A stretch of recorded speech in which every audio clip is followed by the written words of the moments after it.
Visit mga tropa, pagising natin kaninang umaga, wala na yung ano ng motor natin, no?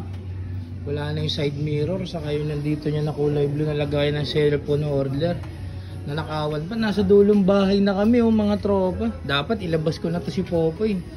Saka yung pagpapakabit namin ng CCTV, dapat ituloy na mga tropa. Nagpapa-review naman ako ng CCTV dyan sa may mga kanto, oh. Yung mga CCTV dyan. Itong bahay na to mga tropa ginagawa, oh. Mga 2 weeks ago, 3 weeks ago pinasok yan dito sa bintana mga tropa.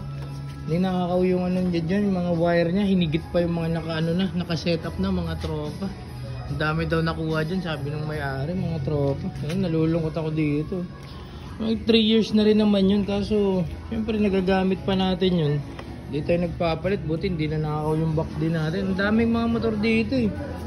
Ayun na, talagang tayo pa yung napili. Dahil pala laging bukas din yung ilaw. Buti nakalak to mga tropa. At hindi magnanakaw kung sino ka man. Tangina, mapunta ka na sana sa impyerno mga tropa. Matindi oh. Tingnan nyo. Perwisyo mga tropa. Pag na yan, may mga CCTV dyan. Sabi ko, nakikiusap tayo na reviewin.